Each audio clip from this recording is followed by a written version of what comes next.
So Michelle Obama spoke at the Democratic National Convention, and one of the points that really rubbed me the wrong way was that when she was talking about how bad Trump is and how racist he is, and basically how Kamala Harris is this great candidate, she said this. Who's gonna tell him that the job he's currently seeking might just be one of those black jobs? Those black jobs. One of those black jobs. Those black jobs. One of those black jobs. Those black jobs. One of those. Who's gonna tell him that the job might be one of those black jobs? Those black jobs. Those black jobs. Those black jobs. Those black jobs. Those black jobs. One of those. Who's gonna tell him that the job might be one of those black jobs? Attorney General Might be one of those black jobs. Vice President Might be one of those black jobs. President Might be one of those. Who's gonna tell him that the job might be one of those black jobs? Attorney General Might be one of those black jobs. Vice President Might be one of those black jobs. President Kamala Harris.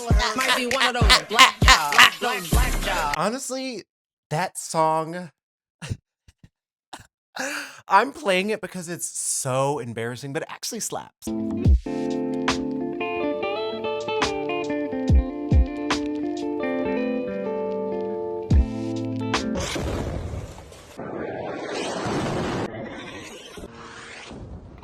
see America through the eyes of a victim.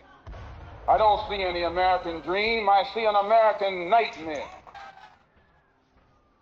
Felt really important to have another fleshed out conversation about a sort of political idea that's been synthesizing in my head and is very clear to me.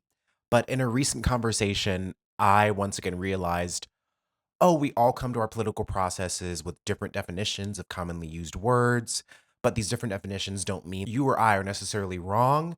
We're coming from different perspectives, but these different perspectives begin to matter when we're dealing with electoralism, when we're dealing with billions of dollars being funneled towards nations that are committing genocides, and when we're during a year of increased political dissent, fascism, electoralism, and everything in between.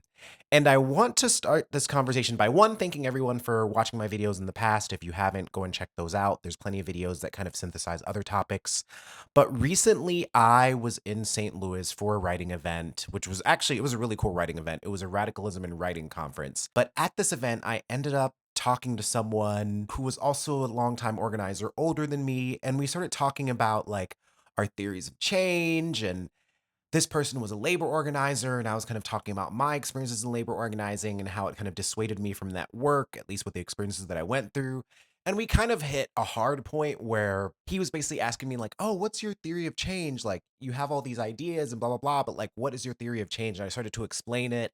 And then and then I got to the part where I was like, oh yeah, and the state is fascist. And he was like, wait, roll that back. What do you mean? And I was like, the state is fascist. He started debating with me about it, and then he got into a discussion with my comrade about organizing and what fascism could look like, and it just evolved and evolved into this conversation that was both difficult. We also challenged each other. I felt like I got to speak very clearly about this idea, which means a lot to me, and no one can really like sway me from, both because of my own life experience and my political understanding. So this video is going to be for folks that are disillusioned with the current state of politics, that don't believe that state-derived solutions to liberation or human rights or civil rights or human rights violations is like a viable long-term solution. And for people that really take abolition and anti-fascism really seriously on numerous levels and want to have a kind of contemporary conversation about what that looks like, especially in terms of the US, of the violence that the US commits here and exports abroad. So let's dig into this conversation. If you haven't liked, commented, and subscribed, please do. Consider becoming a channel member to get early access to these videos, or consider joining my Patreon, where pretty soon I'm going to start reading chapters of James Baldwin books. I'm probably going to read 1 or 2 or 3 chapters a month and share it on there, so you kind of have access to an exclusive kind of audiobook library of James Baldwin, which will be really cool for me to do since I am really digging into James Baldwin. First, I need to do a quick revisitation of the Democratic National Convention, which recently happened this August. It was over the course of 4 days, 8 hours a night.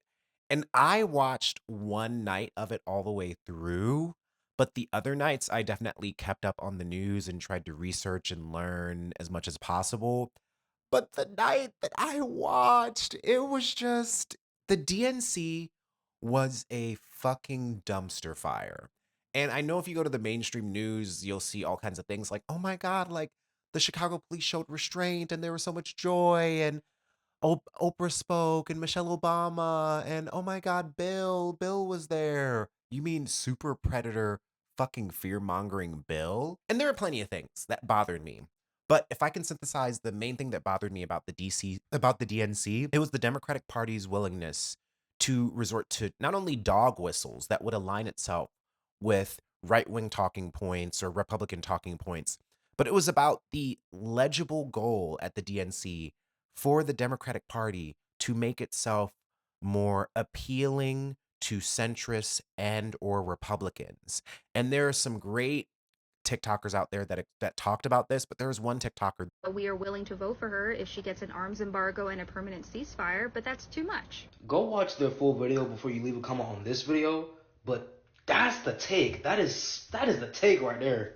The Democratic Party is obviously trying to appeal to moderates and Republicans more than they're trying to appeal to Democratic progressives and everyone else on the left. And we can see this not only through the words, but through their actions as well. When Kamala Harris gets on these stages and says that I'm going to make sure that we have the most lethal military in the world, Donald Trump talks big about securing our border, but he doesn't talk the talk or walk the walk. That's how we see it through their words, and we can see it through their actions when they don't let an uncommitted movement speaker speak at the DNC stage, but they let Israeli hostage families speak on that stage. They let cops, Republicans, and former Trump officials speak on that stage. And I know folks got excited over Tim Walz being her VP pick and all the false hopes and promises, but this was to be expected, and I'm glad that the Democratic Party has stopped trying to LARP as progressives, and they're showing folks who they truly are. Bernie Sanders on stage and then putting a billionaire after, not allowing Palestinian delegates to speak at the DNC, but allowing families of Israeli hostages to speak, bringing out someone like AOC, who has in the past been ardently against Biden's complicity with Netanyahu and Israel, to now speaking at the DNC, parroting the Democratic Party's language, and also taking selfies with Biden. People who are in Senate and Congress who are their peers, who have folded to the current goals of the Democratic Party, which is to spin a message of joy while in the background our government is selling $20 billion worth of weapon sales to Israel, which will happen over the next 4 years. And there are a few moments that really got me. Of course, so Michelle Obama spoke at the Democratic National Convention, and one of the points that really rubbed me the wrong way was that when she was talking about how bad Trump is and how racist he is and basically how Kamala Harris is this great candidate, she said this. Who's gonna tell him that the job he's currently seeking might just be one of those black jobs? Those black jobs. One of those black jobs. Those black jobs. One of those black jobs. Those black jobs. One of those. Who's gonna tell him that the job might be one of those black jobs? Those black jobs. Those black jobs. Those black jobs. Those black jobs. Those black jobs. One of those. Who's gonna tell him that? But even that is to my point about the meme-ification of politics, about Brat Summer, about how Bernie Sanders was meme-ified, how warmongering presidents like George Bush, who led the war on terror, after he is president, can be seen as this adorable artist who's just has an innocent crush on Michelle Obama. And so we have a constant problem in US American politics where we need to meme-ify or defang politicians to humanize them in order for us to have a viable emotional connection. But what we should really be understanding is that just like social media is there to drain our data and use it for advertising dollars, the mainstream US political system is also wielding social media to spin a narrative that politicians are just regular people like you and me who might be a little bit funny or weird or dorky, but they should be admired, right? Right?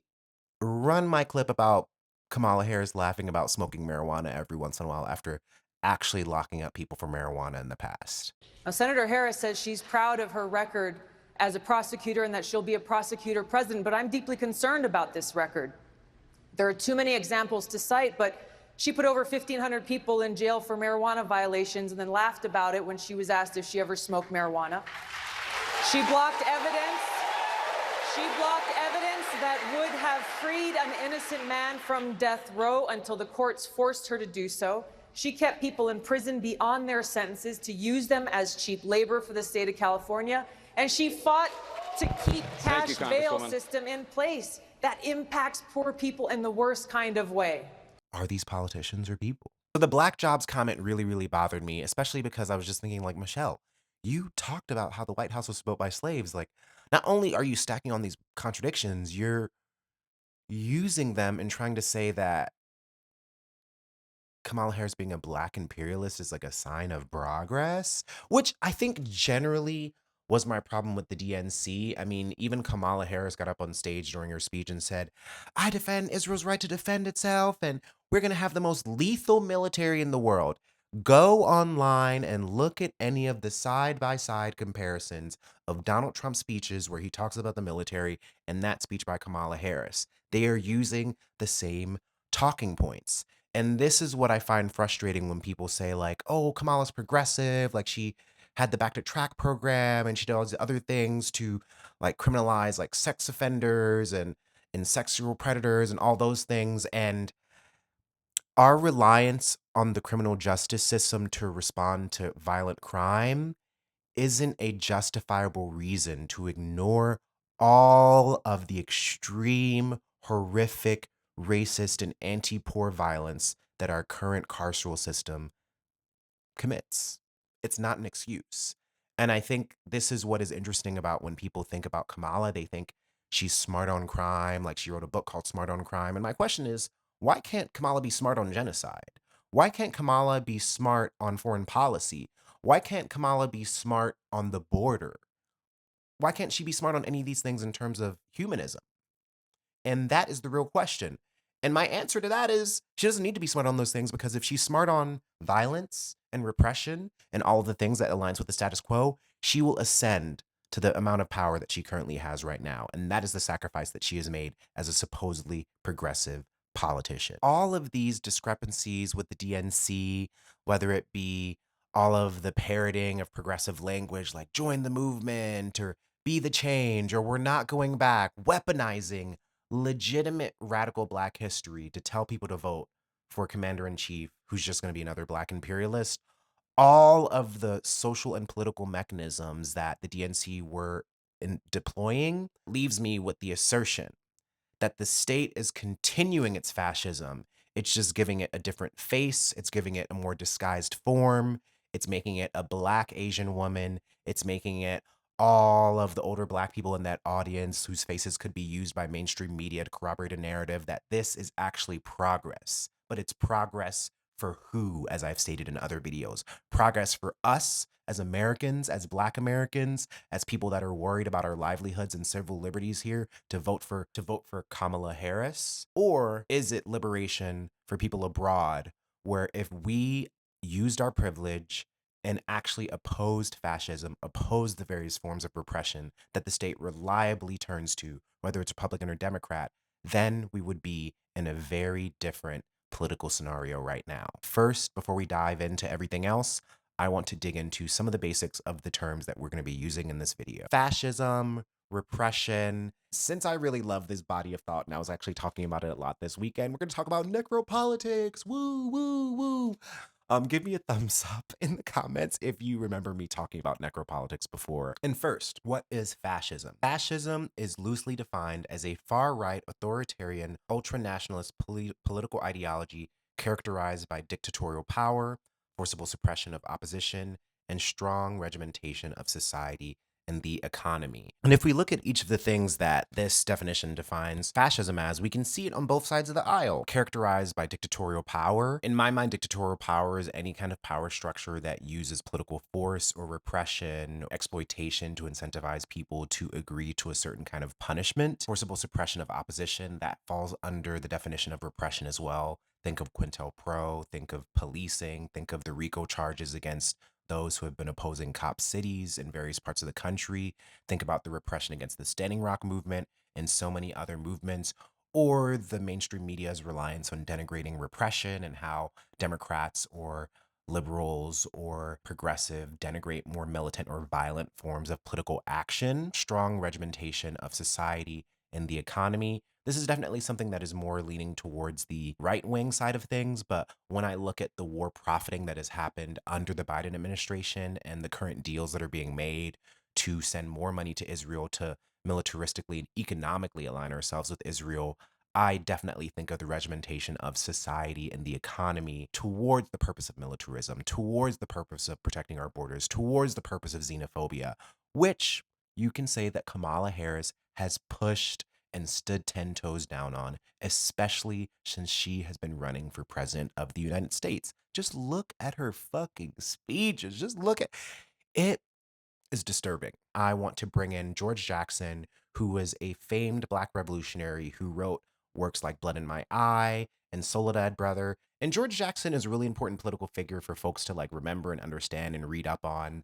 He had a very close relationship with Angela Davis, and I find him to be very fascinating as someone that was able to synthesize the evils of American empire. This comes from a piece called Analyzing the Correct Method in Combating American Fascism, and it reads, co-optation thing is a mechanism of the American brand of fascism. We have to understand that first, in essence, how it works is that each group, each social unit, larger than two, the powers that be, will approach the element that's guiding that social unit, and attempt in some way, and will get possibilities. There are thousands of ways of approaching playing on loyalties, or let's say the money thing, the money syndrome. We've had that trained into us from infancy, or they'll attempt to show us the futility of our actions, and then perhaps, if that doesn't work, they'll explain to us how actually our goals are the same as theirs. They're not such bad guys after all. And if it worked, it's worked in the past. You've heard the stories, the tales of white America and the establishment being able to deal with Black nationalists. Well, they have been. They've built foundations, the Ford Foundation, Rockefeller Foundation, and so forth. They bought them off. How do we stop those things from happening? As far as I'm concerned, our dialectic, our intentions, our goals are so mutually exclusive to those of our opposition that I can't see anywhere we can find anything to agree on. And we have to stop it right from the beginning. In other words, no acceptance of tokens, none whatsoever in the building of the people's world. We do it on our own. We do it with our own facilities. And to say that we can't do it, to say that we don't have the personnel, that we don't have the financial means, is just like saying that producers can't produce, that bread markets can't make bread, and we don't need them. That's the whole point. We stop them by barring them completely from our program. We can't limit ourselves to any one particular form of struggle, but I'm saying that the people who are given the responsibility of deciding which facilities that we'll take and use of our own for the building of the infrastructure for our own, I think that these people should use extreme caution and always bear in mind that the underlying motive is tokenism, and at all times be cynical. Take yes, but take in the spirit of reparations and reparations only. I love that he synthesizes these things in different ways, because there was recently an episode of Olay and Friends. If folks haven't watched Olorinati's channel, they're an amazing political thinker and abolitionist.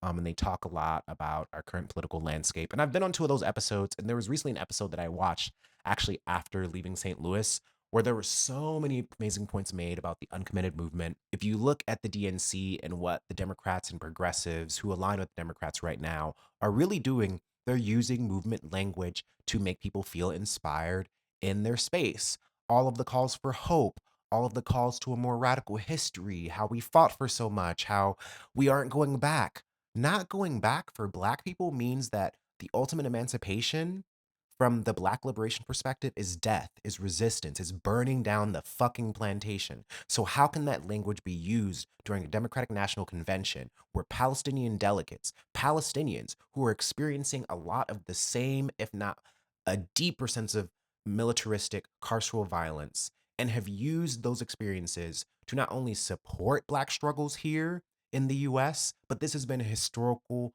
thread line between Black and Palestinian communities. To use the language of revolution and resistance and movement work at the DNC while committing that kind of erasure is fucking ridiculous. And that to me is a very insidious form of fascism in line with this definition by George Jackson.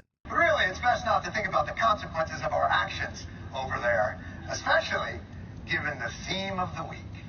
I can feel the excitement in this arena. It's filled with energy and with joy. The air of joy. Joy! Joy! Joy! We will be joyful warriors. The president moment of joy. Let us choose joy. Oh my God. What fascism can look like through the anti-Black lens, because when I was talking to this person in St. Louis, I was saying, like, the police are fascist. The state is fascist. Our military is fascist. Being anti-poor is fascist. Spreading propaganda, using military resources and nationalism and patriotism to denigrate entire populations of people in the name of social order and the status quo is fascism. And if we look at global anti-Blackness and the way that the US operates as an expression of fascism, we find a few qualities that make sense. First is the dehumanization of Black people.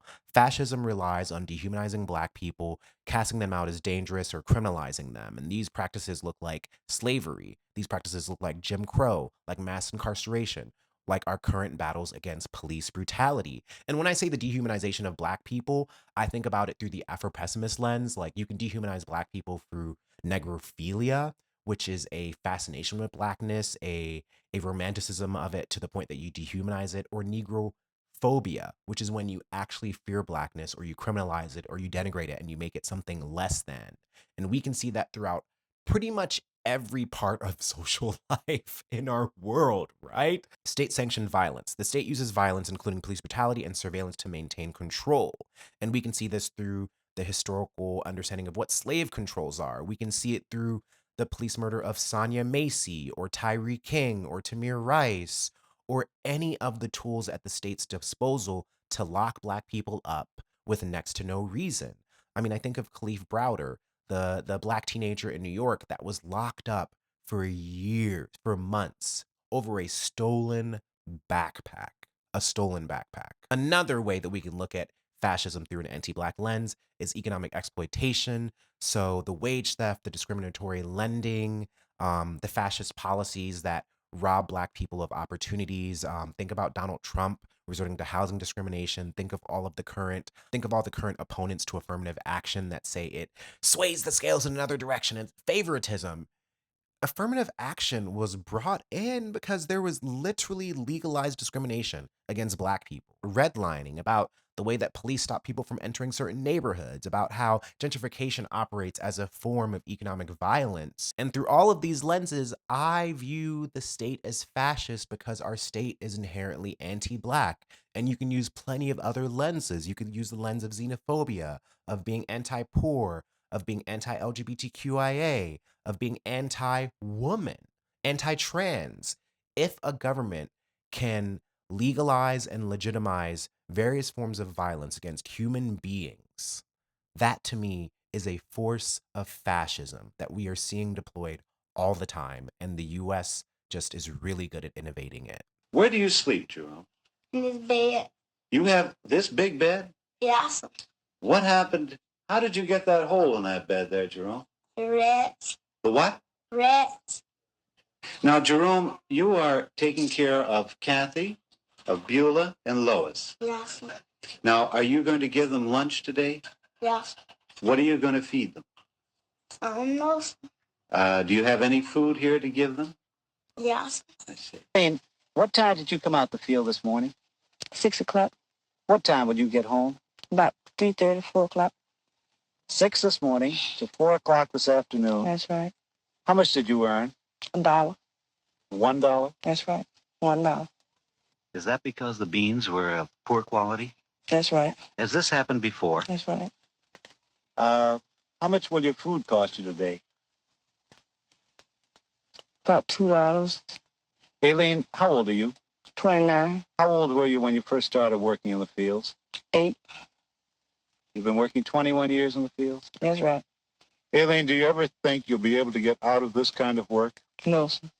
Another definition that we should be aware of is repression. Repression is when the government resorts to a series of processes, propaganda, or funding resources in certain directions to dissuade dissent, to force a certain kind of isolationism, or to literally use the legal and carceral system to lock people away for expressing their human rights and their civil liberties, like protest.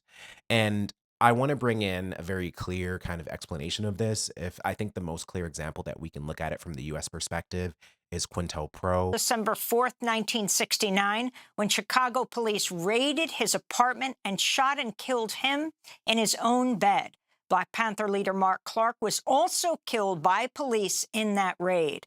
Authorities initially claimed the Panthers had opened fire on the police who were there to serve a search warrant for weapons. Evidence later emerged that told a very different story. The FBI, the Cook County State's Attorney's Office, and Chicago police had conspired to assassinate Fred Hampton. But COINTELPRO did things like wiretapping prominent figures in the civil rights movement, following people, sending false letters between people, sending infiltrators into organizations that would be there for months, if not years on end, actually bankrolling people to infiltrate organizations and do illegal shit that the state would then target these organizations for.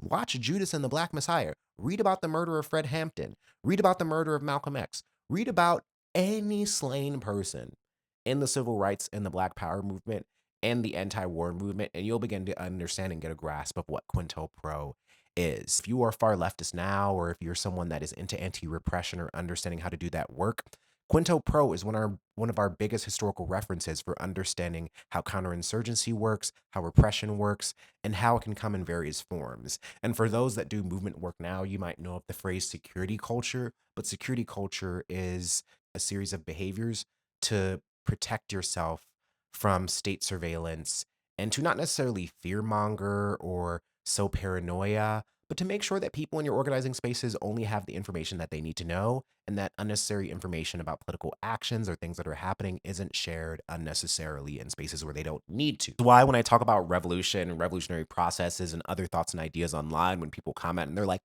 well, you're just complaining, you don't have a solution, what's your solution? I'm like, do you want me to talk about revolution in detail on the fucking internet?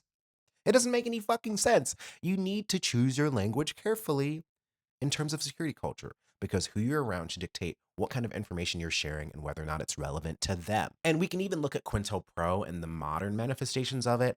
I mean, think about the Trump administration and their call outs of Black identity extremists and putting them on the FBI watch list and saying that they were a danger to national security and identity.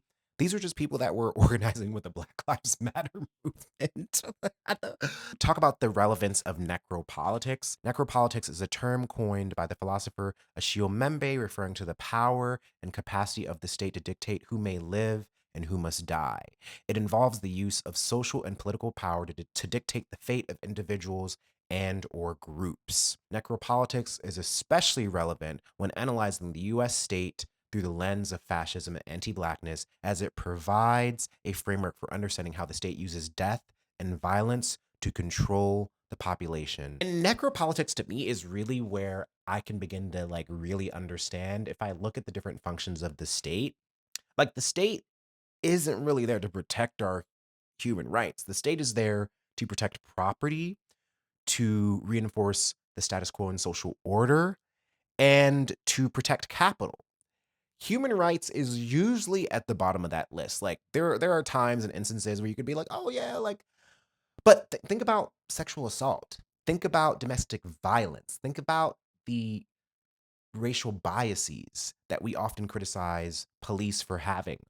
All of those biases lean more towards a necropolitical kind of way of the government and US politics operating. But how, from a necropolitical standpoint, even in the afterlife of your death can still be used as a form of state and social violence. I think about the villainization of Black bodies after they're killed. I think about how the media portrays Palestinians as terrorists and not human beings, but gets to portray Zionists as human beings or people that don't go into Palestine and SA people and then get celebrated in the media on Israel news and broadcasting. Like, if we look at our world through the lens of what is death making and what tries to oppose these forces of death, we can begin to kind of have a framework that allows us to more clearly understand who the enemy is to liberation and Black liberation. I stand here in the spirit of my sister who fought for justice until her dying day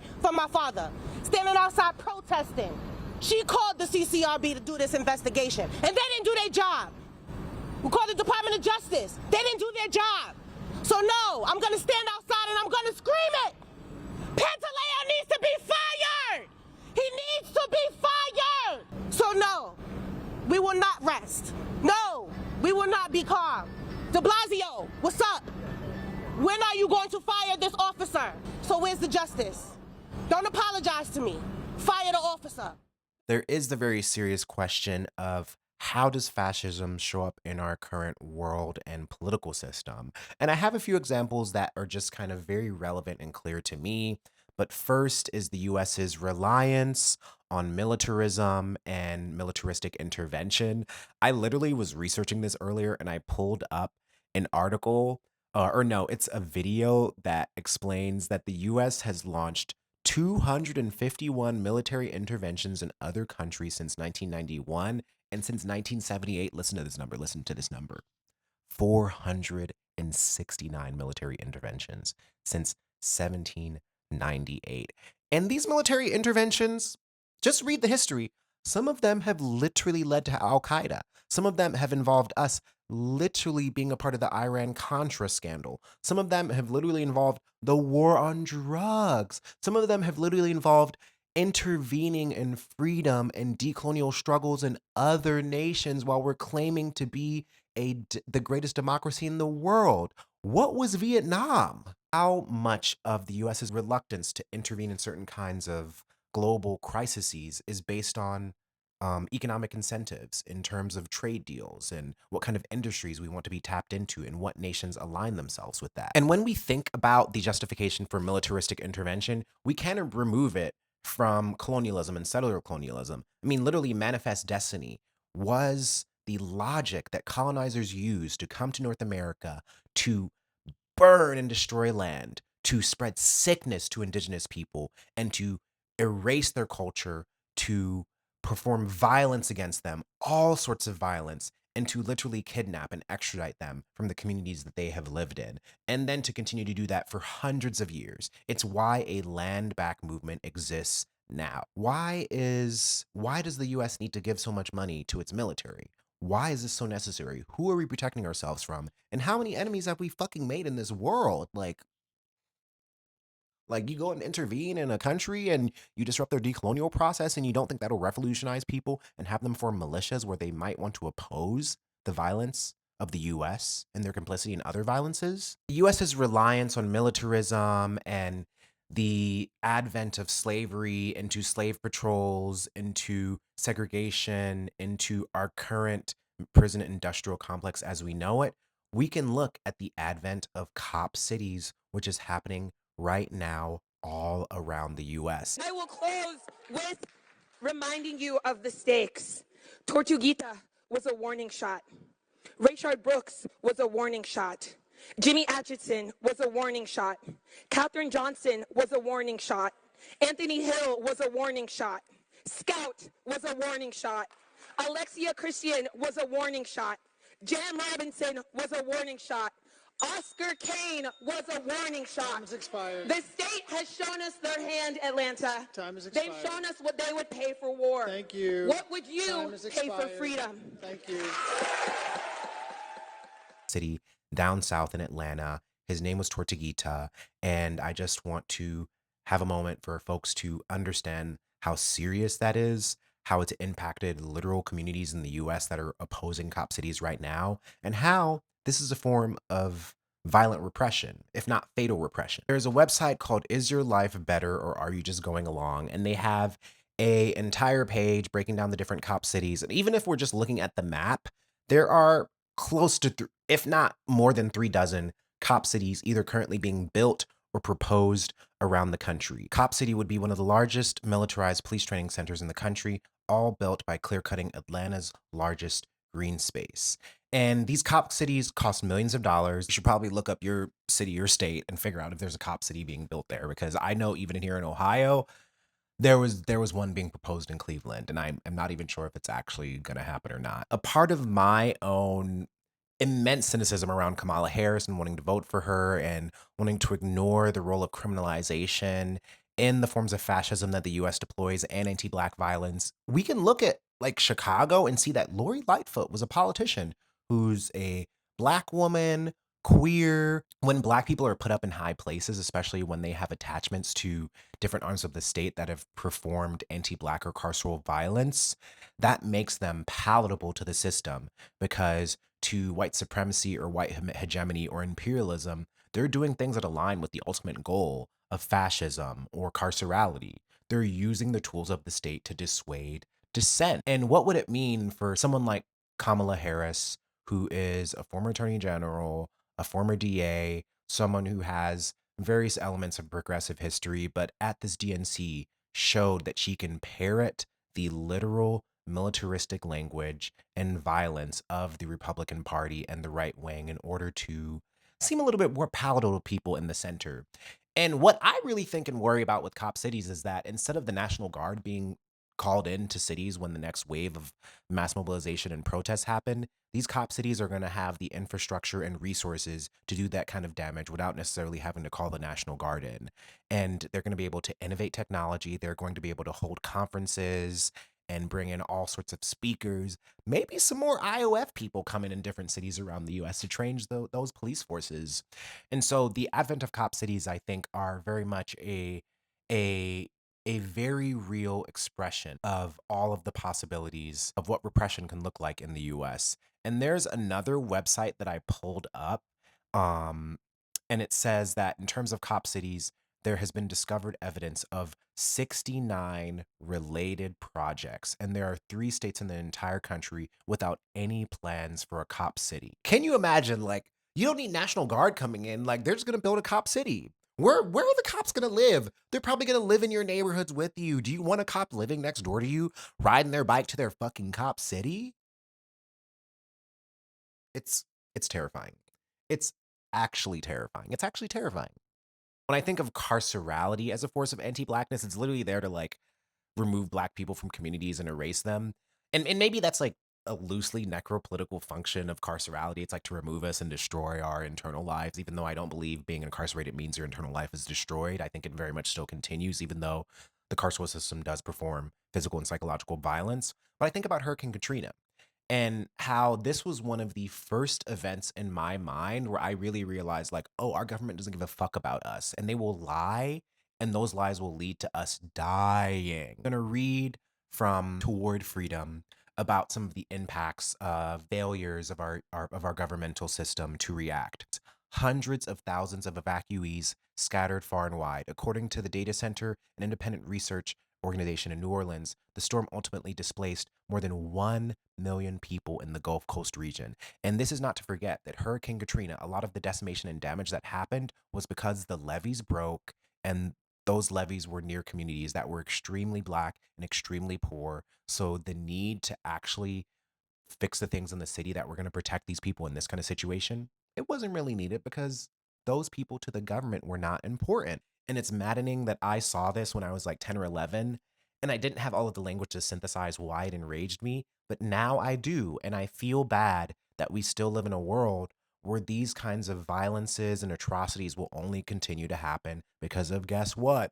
Climate change. It's only going to continue to happen. I think of the consistent expression of xenophobia in the US, regardless of the party, as another form of fascistic violence.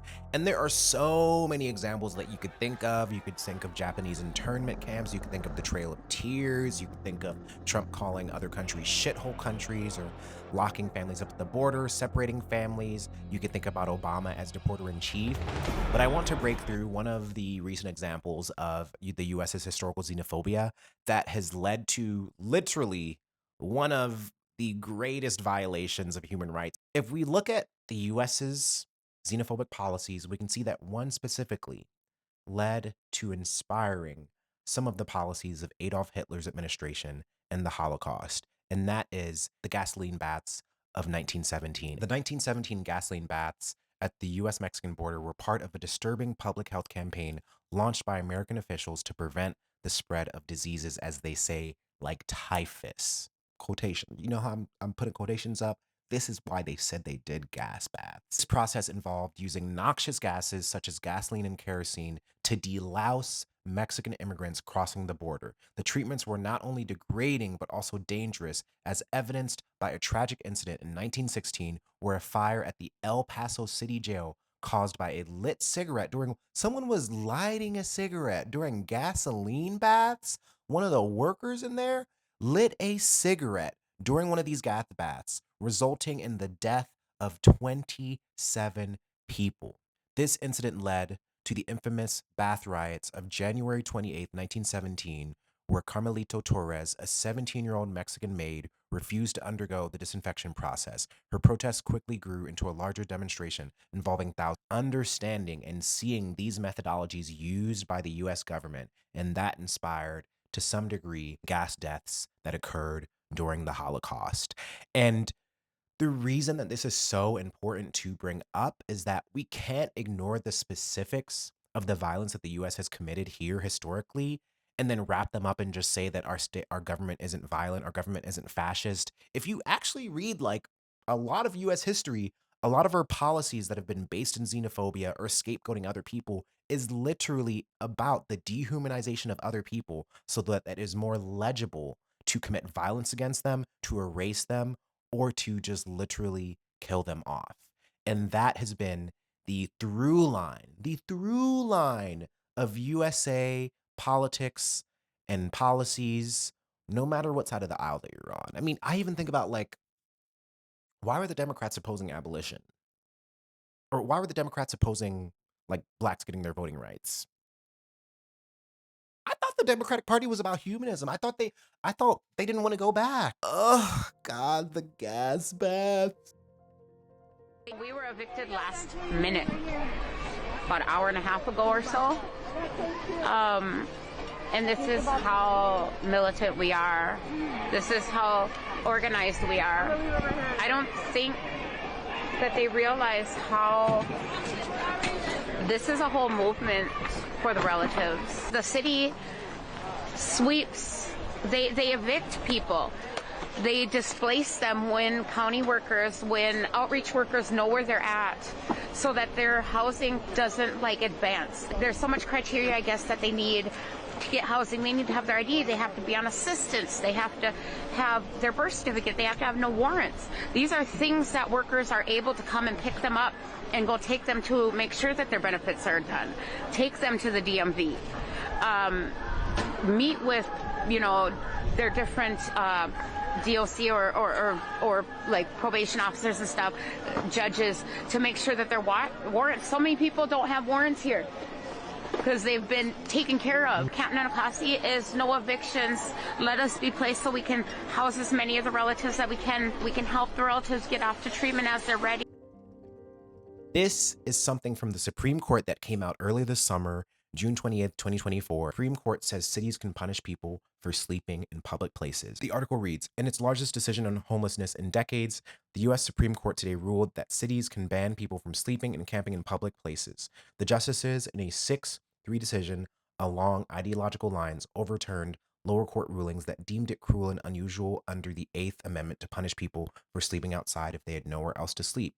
Writing for the majority, Justice Gouch said, homelessness is complex. Its causes are many, but he said federal judges do not have any special competence to decide how cities should deal with this. But advocates for the unhoused, the article goes on to say, says the decision won't solve the bigger problem and could make life harder for the 250,000 people living on the streets, in parks, and in their cars. Where do people experiencing homelessness go if every community decides to punish them for their homelessness, says Diane Yentel, president of the National Low Income Housing Coalition. And this goes on to say that the decision allows cities to restrict when and where people could sleep and even shut down encampments, but they said that cities first had to provide people adequate shelter first. There's a challenge in many places that don't have nearly enough shelter beds. In briefs filled by local officials, cities and towns also express frustration that many unhoused people reject shelter when it is available, but they may not want to go if the facility bans pets, for example, or prohibits drugs and alcohol. This decision, I think, is part of a larger logic in the US, which basically says that if you don't work hard enough, if you don't have the resources or the things that people in a lower class or middle class position have, it's your fault. You didn't pull yourself up by your bootstraps, without understanding the vast array of substance use disorders in the US, without understanding the vast array of domestic violence that leads to houselessness or housing insecurity, or the fact that we're currently going through a recession, we are going through a pandemic, and that exacerbates the ability for people to find jobs to keep them and to have stable housing based on where they live. Automatic criminalization of the poor, or seeing it as just something that fix our social order, it signifies a deeper logic in the US, which says, like, if you don't have what it takes to be a citizen, or the kind of citizen that we believe you should be, then you don't deserve to be here. You can be relegated to death. Think about the fact that when temperatures drop in the US, there is next to no protection for people that are outside and maybe drug users and aren't allowed into housing shelters or facilities. And the fact that we have policies that say that certain kinds of people deserve help and others don't, that in itself is inherently an anti-poor, carceral, and punitive logic. We are doing a special break in this episode to talk to someone who is a lot more versed on housing organizing and that area of radical change. My name's Sam. I'm a housing organizer and mutual aid organizer, and I do work with the First Collective and Stop the Sweeps. In the organizing work that you've done, how have you seen unhoused people be dehumanized or relegated to being second-class citizens? I mean, there's a lot of different factors. I think maybe the first thing that I've come to understand is that our state only chooses to prescribe value to people when they can produce value from their labor. And so everyone who might potentially not be able to do that is relegated to carceral systems of violence. And so that's policing, that's poverty, that's prisons, amongst many other things. That's also like health, like your access to healthcare, your access to like nutritional food, with homelessness specifically also being relegated to sweeps, which is like displacement. Yeah. So that's kind of how I view it in terms of a class positioning, and then also how society views your value based off of what you can produce. The police stop homeless people all the time, charge them with soliciting, charge them with other small offenses. When people don't have money and they're charged with misdemeanors over and over again and can't make it to court and don't have the resources to actually function within the legal system, the only solution is jail or prison. Either that or becoming more maroon to the society that you live in. So being pushed further into displacement and homelessness. So I think that is kind of a function of how the police interact with homeless people in general, and sweeps are a function of that. Huge amounts of police show up to sweeps and arrest people consistently. I've definitely experienced at a couple different camps that I've been to people talking about how there are sting operations at camps often, where they'll do like a pull everyone out of their tents and then check everyone's background, and if you have warrants, they will arrest you. Unhoused people don't really have rights to defend themselves against police brutality in a lot of ways, because their existence is often illegal just based off of how they're living by necessity. How I think a lot of people talk about it, and kind of what we're trying to demonstrate in a lot of interviews that we're doing with people, especially who faced a lot of like state violence through sweeps and displacement and arrests and mass arrests, kind of trying to have them articulate themselves like what that actually means for them, instead of, you know, me coming up here and kind of demonstrating that. But I feel like the police's role is whatever the police want it to be. And I take us all on this journey to really assert the point that fascism and fascistic violence and state violence comes in a variety of forms. But we have to remember that these forms are there to categorize certain populations of people as less than, to institute processes or institutions of violence that can regularly go into communities, whether here or abroad, to commit those violences and to uphold a status quo that says that certain kinds of people deserve to live and other kinds of people deserve to die, whether it be through literal government intention or government negligence. I think either of those things should easily be put under the category of fascistic violence. And we have to look at what the US government says versus what it does. At the DNC, the message was about hope and change and having the most lethal military and caring about a two-state solution and a ceasefire. But look at where the money is. Look at how much money AIPAC has funneled into this election to make sure that certain kind of candidates are more viable and certain kind of candidates might lose. Look at all of the different disinformation being deployed against candidates that have more progressive stances or ideologies. Look at the fact that $20 billion, once again, I will say $20 billion, was just sold to Israel in the form of weapon sales, which will continue through to the next 4 years. I looked up a headline recently. Since she has decided to run, her campaign has raised close to $500 million. $500 million. $500 million. Why does a campaign cost that much? And how much could that money be used for something else? And what is accepting that money forcing Kamala Harris to do? So in this next section, we're going to have a very special guest, someone that I've gotten to know a little bit more since I've been on Cornbread Tube, as they let me know, Lucretia McEvil. And I won't give too much context to this, but Lucretia and I have talked on and off about this kind of theory or approach to looking at state violence that I think is really useful for a lot of different kinds of people. So I'll let them jump in and give a lot of their thoughts, and please go like, comment, and subscribe on their channel because they do amazing anarchist, queer, sex positive sort of analyses and perspectives on history and what's happening now in the world. So check out their channel. And there is a video on their channel between me and Lucretia and my other co-host of the Dugout podcast. So check that out too.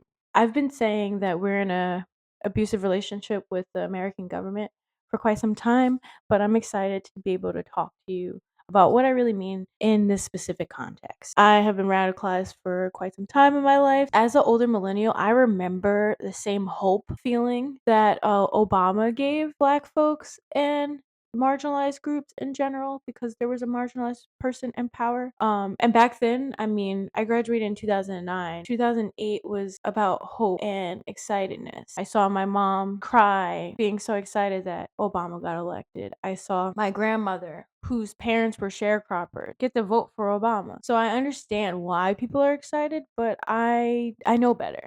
So I'll explain what I mean by that, because for most people, they assume that we on the left are just a bunch of Debbie Downers wanting to cause havoc and take away everybody's joy and fun. But it's because we recognize the inconsistency, the manipulation, and the betrayal of trust that manifests from politicians, whether they're Democratic or otherwise. So the reason why myself, Prince, and other radicals, anarchists, Marxists, believe that political actors are similar to an abuser, abusive husband or partner, is because of those. They flip-flop their stance on things like genocide, climate change, fracking, and Medicare for all, because they know what will win us over, right? They know what will get us excited. Just like my abuser knew what I needed to forgive him. He would say and do whatever was necessary to get me where he wanted me to be. And then when he got me where he wanted me to be, none of that shit mattered anymore. He got what he wanted, essentially. The toxic cycle of abuse typically includes phases like tension building, incident, reconciliation, and calm. In the tension building phase, in a domestic abuse situation, the abuser becomes increasingly irritable, manipulative, or distant. The victim may feel confused, anxious, and constantly on edge, trying to appease the abuser or to prevent a blow up. They know something's happening. They know when the shoe's about to drop. Not exactly when, but they can feel it subconsciously. We also can feel it when candidates like Kamala show early signs of inconsistency or hesitation in their stances. It causes anxiety amongst supporters and communities affected by genocide. Before Joe Biden actually stepped down, Kamala was going around saying that she was unequivocally supporting a ceasefire. And she knew that would get people excited about voting for her, because that is the reason why so many of us on the left refused to vote for Joe Biden. But now that she has the candidacy secured, there's less than 60 days left until the election. She went mask off a few days ago and saying that she unequivocally supports Israel and she will not change her stance on that ever. Where maybe a month ago, people were yelling at me and other activists and anarchists on social media saying that we were being misogynistic or anti-black misogynist or perpetuating misogynoir because we didn't want to support Kamala. But it's because we had the foresight to know that she was full of shit. It doesn't matter if she's a black woman, she's still full of shit. She's selling bullshit, just like Obama did before him. So there's a sense of distrust building between those on the left, Muslim Americans, Palestinian Americans, and anyone who is against genocide. The candidate is sending mixed signals on purpose and is avoiding taking a clear position on purpose. And it's so funny hearing liberals talk shit about Donald Trump doing that when Kamala does the same exact thing. They'll make excuses for her, but when it comes to Donald Trump, they don't like the inconsistency. So I say to that, make up your fucking minds. The next similarity or parallel we can draw is the incident phase. So when an abuser actually does inflict physical, emotional, or verbal harm against someone. So the incident occurs and then the abuser may lash out, gaslight, or demean the victim. This phase is characterized by overt harm and betrayal specifically. With Kamala and the Democratic Party in general, but her public flip-flops, such as shifting from condemning genocide to downplaying it or failing to take action when in a position of power. Currently, she keeps talking about what she will do when she's president, but she's vice president now. When she openly does things not letting the uncommitted voters speak at the DNC, when they openly allow cops to speak at the DNC, when they openly do not acknowledge the genocide. This is a moment of clear betrayal and harm to the trust of those who relied on that. After the incident in a domestic violence situation, the reconciliation phase happens next. The abuser will apologize, make excuses, or promise change. So that's when gifts come, affection comes, and manipulative assurances are given to make people stay and create false hope. The false hope is them mentioning fracking, banning fracking every 4 years. The false hope is them mentioning Medicare for all. The false hope is them saying they'll codify Roe when they had 40 years to codify Roe. That's the false hope. They need something to dangle over your head in order for you to keep participating. If they gave you just what you wanted, there would be no reason to control us. Same thing with an abuser. If an abuser wants you to behave a certain way, they're not going to allow you to make choices that prevent you from behaving a certain way. It's fixed. In this context, when it comes to politicians and Kamala, she backtracks and is attempting damage control. And that's currently what the phase we're in now, especially since 2 or 3 days ago, she said that she supports Israel unequivocally. It's so weird how Democrats will kill the momentum that they've built. But when you have to play the game, you'll go as far to the right as possible to show them that you're down. It's black cop syndrome, which is why also it's dangerous that she will be in office. We don't need KRS-One black cops in the fucking presidency. In what context do you find out what you buy after you spend money? It doesn't happen anywhere. So after reconciliation, there's the calm phase. In a period of apparent peace, after a domestic abuse flare up or situation where the abuser is now on their best behavior and the victim believes that things have changed. Okay, they bought me flowers. It's been a month. He hasn't raised his voice at me. He hasn't yelled at me. But the underlying issues still remain unaddressed. And especially at this point, for abusers, they expect you to forgive and forget anything that they have done, especially if they've been on their best behavior. So, in the context of Kamala, the Democratic Party, and the Biden administration, they temporarily aligned with our expectations. Ooh, ceasefire this, ceasefire that. But I just watched something recently of Hassan Minhaj, and he asked Bernie Sanders, what's your definition of ceasefire? Because apparently it means different things to different people. And it's true. They were calling it a humanitarian pause fucking 6 months ago. They said temporary ceasefire. Like I said, the polls will come back and people will be pissed. So she will temporarily align with us, giving speeches, talking about a ceasefire, all the things that are exciting all the liberals about her right now, the things that she's doing right now, where it's just lip service, no action. And the cycle of betrayal is primed to repeat as soon as political pressures change. And they will. Like I said, September, October, she's going to be nice to us. But October to November, they will no longer be nice to us because things are at stake.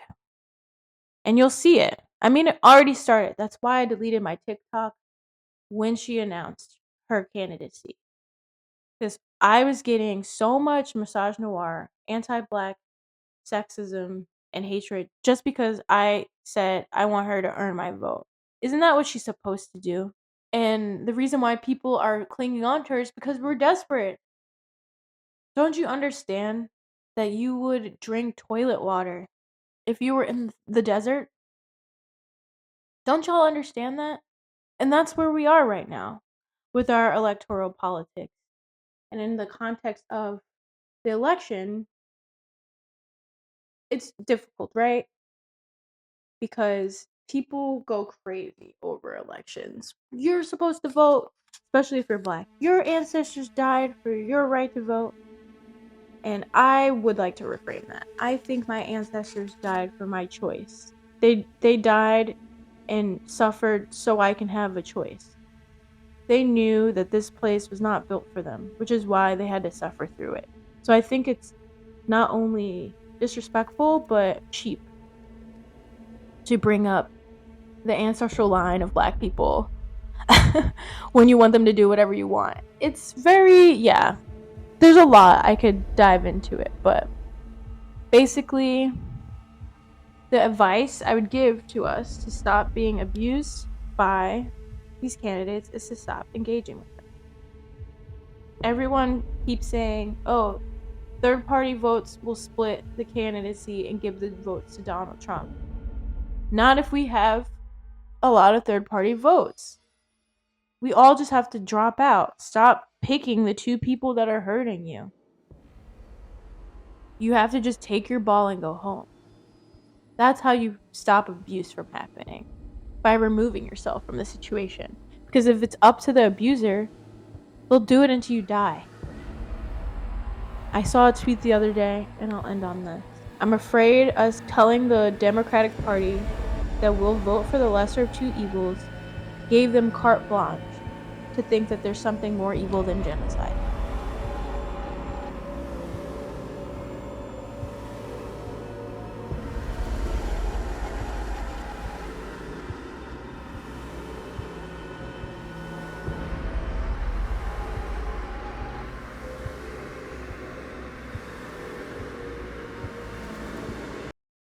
Why does defining the state as fascist matter?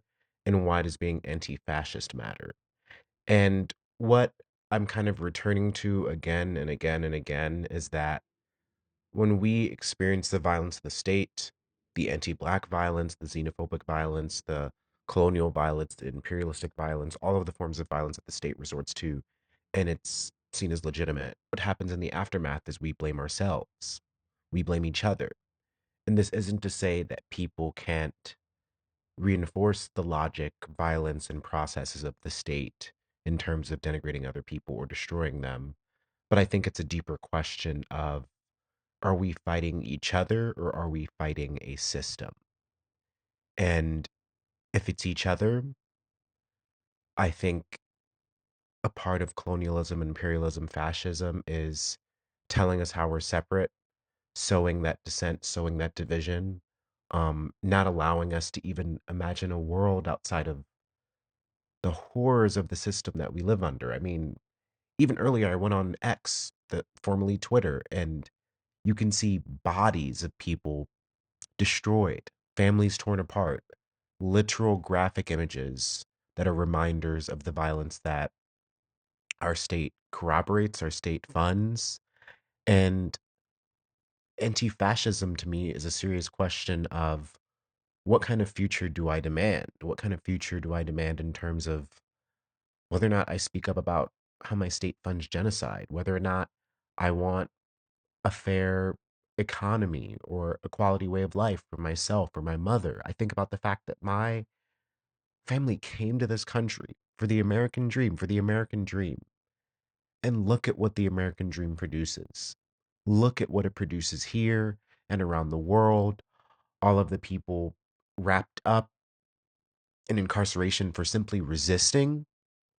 And when I think about it that way, I think of what a horrible trick this system, this government, this two-party system is trying to spin. Look at who is running for office and whether or not they can speak out directly about a genocide. And if they can't do that, if that can't even include an arms embargo or demanding a removal of the settlements, demanding that Palestine be seen as autonomous and sovereign in its own right, what are they really, what is our government really offering other than aiding in this terror, both abroad and here? And when I think of the question of liberation and survival in terms of violence, especially political violence, state sanctioned political violence, I think there is a lot against us, but also Black history teaches me that we don't fight just because we're going to win. We don't resist just because we're going to win. We resist because it's the right thing to do. It is what will bring us closer to our humanity. It's how we show other people that another world is possible. So to me, anti-fascism is it's a reclamation of ourselves in a world that tells us to ignore our own humanity and to ignore the humanity of others and to ignore the fact that our government funds the degradation of other human beings and other nations by the billions of dollars every year. Billions, probably trillions. Um, I wish things were better. I wish we had a government that didn't lie to us. I wish we didn't have a government that lies to us while it brutalizes us and other people. And it scares me that while we're all living and working through our traumas, we have governments, institutions, the state literally also exists to traumatize us or to corroborate a reality of suffering. And that makes me angry because I think we all deserve so much more. So much more.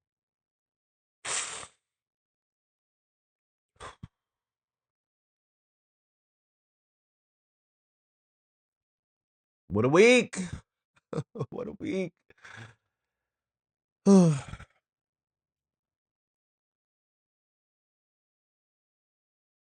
We have a political system that trains us to believe in a certain narrative around violence or what kind of violence is acceptable or what we should see as violent, which is always someone else, some other nation, some other thing that is a threat to us. What if we were to look at our government as being the main exporter of violence on a global level?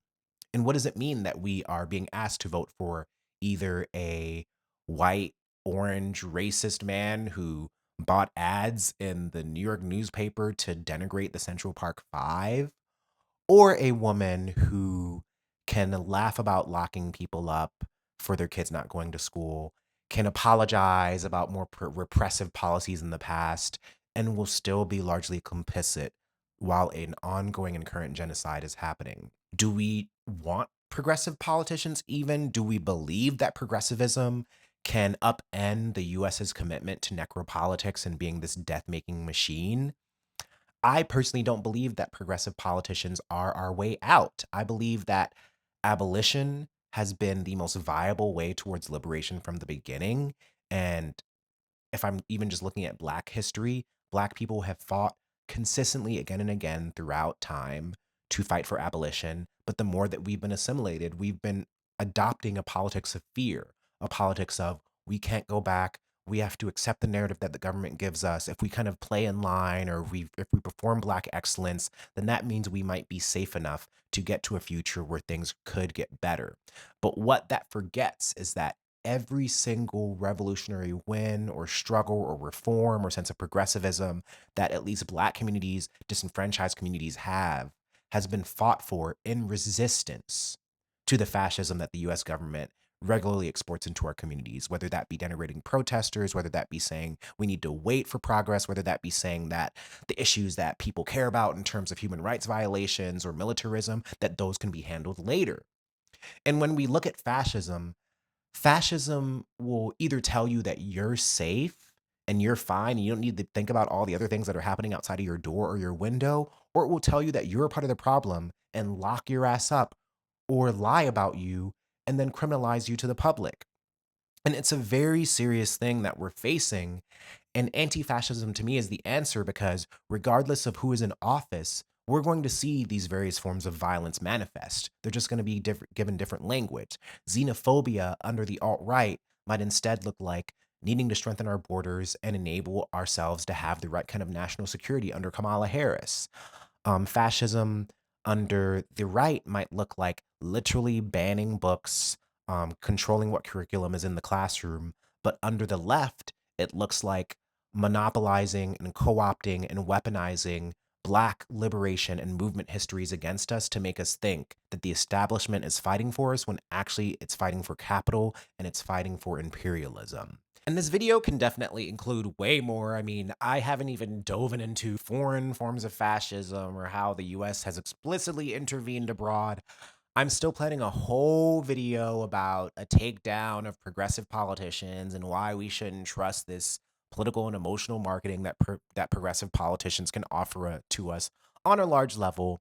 But really, what this argument comes down to me, is what are we willing to do if the government resorts to repression against us or other people, regardless of who is in office? And I think if you really read into US history on a deep level, you will see that the Republicans have fucked people over and movements over, and the Democrats have fucked people over and fucked movements over. And regardless of who is in office, there have always been liberation struggles on the right side of history, trying to figure out how to change material conditions, trying to figure out how to build more modes of anti-repression or solidarity with people that are facing carceral violence or being targeted by the state. I hope this video helps people, and I hope it synthesizes a bunch of thoughts or gives you something to chew on or even bring to friends. I recommend sitting down, watching this, checking out the resources that I'm going to be putting in the description, and having conversations with your friends, your family, your community around what the current electoral system represents to you, what social change actually looks like, and what kind of future you want in terms of opposing repression, regardless of who is in office. And if you want to support this channel, please consider becoming a channel member. Consider signing up for my Patreon. Also, if you want to just hear my political gabbing and thoughts and random things I say while I'm stoned, find me on social media. I'm on Instagram at Sweet Black Prince. I'm on TikTok at PR Shakur. And if you want to read more of my work, consider buying my first book, When They Tell You to Be Good. It's out now. It's in bookstores. You can buy it on Bookshop or Amazon. And consider picking up a copy of my newer book, The Black Radical Reader. Please comment below if there's things in this video that you learned that you didn't know, if it gave you thoughts, if there's things that you'd add, other things that you'd synthesize, other resources you'd recommend, because I'm always reading, researching, and really just trying to ask questions that help me figure out what the fuck is going on. So thank you for watching.